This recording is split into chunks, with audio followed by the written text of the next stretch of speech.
প্রিয় শিক্ষার্থীবৃন্দ, template editing এর এই পর্যায়ে আমি আপনাদের দেখাবো যে কিভাবে আমরা আমাদের চুজকৃত কারেন্ট টেমপ্লেটটির আমরা বডি এরিয়াকে আমরা এডিট করতে পারি।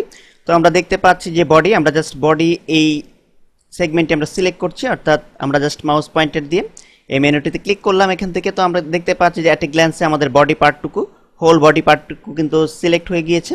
তো এখন আমরা যদি চাই আমাদের বডি পার্টের আমরা চেঞ্জ করতে, তো সেক্ষেত্রে আমরা কিভাবে চেঞ্জ করব এখন আমরা তা শিখব।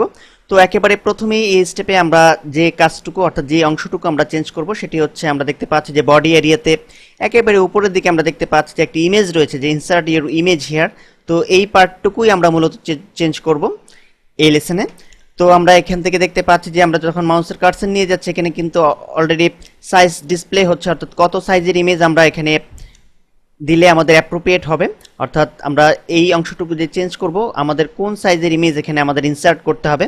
তো আমরা কিন্তু এখানে দেখতে পাচ্ছি যে 600 pixel wide into any height, অর্থাৎ আমাদের হাইট যা হোক তাতে কোনো সমস্যা নেই, কিন্তু আমাদের ওয়াইড মনে রাখতে হবে যে 600 পিক্সেল, এর মধ্যে আমাদের লিমিটেড রাখতে হবে। তো আমরা এখান থেকে জাস্ট চেঞ্জ এই বাটনটিতে ক্লিক করছি।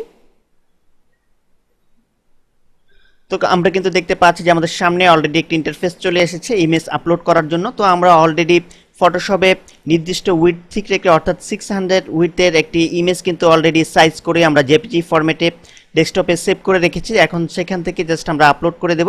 আপনারা আপনাদের পছন্দ মতো এই 600 উইডথের একটি ইমেজ আপনারা আগেই ডিজাইন করে নেবেন, তাহলে আপনাদের কাজ করতে সুবিধা হবে। তো আমরা হেডার ডট জেপিজি নামে সেভ করেছি।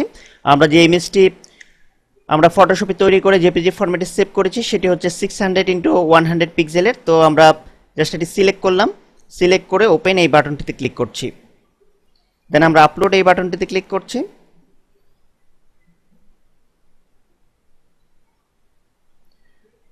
তো আমরা কিন্তু দেখতে পাচ্ছি যে অলরেডি আমাদের ইমেজটি আপলোড হয়েছে এবং নির্দিষ্ট সাইজ এখানে ডিসপ্লে হচ্ছে। তো এখান থেকে আমরা চাইলে সাইজ একটু ছোট বড় করে নিতে পারি। তো যাই হোক, আমরা চাইলে এখানে আমরা দেখতে পাচ্ছি যে ইমেজ বর্ডার, আমরা যদি ইমেজের চারপাশে কোনো বর্ডার ইউজ করতে চাই সেটিও আমরা ইউজ করতে পারি। তাছাড়া আমরা অল্টারনেট টেক্সট হিসেবে কোনো কিছু লিখে দিতে চাইলে সেটিও করতে পারি। তো আপাতত এগুলি ব্ল্যাঙ্ক রেখে আমি সেভ অ্যান্ড ইনসার্ট ইমেজ এই বাটনটিতে ক্লিক করছি।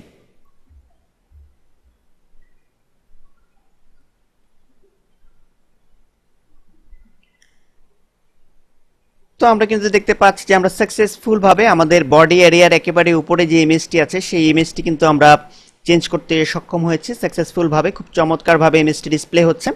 তো এখন আমরা পরবর্তী লেসনে আপনাদের দেখাবো যে কিভাবে আমরা আমাদের এই কারেন্ট টেমপ্লেটের বডি এরিয়ার মধ্যে আমরা যে কন্টেন্ট এরিয়া দেখতে পাচ্ছি সেই কন্টেন্ট এরিয়ার কন্টেন্টকে আমরা চেঞ্জ করতে পারি। ধন্যবাদ।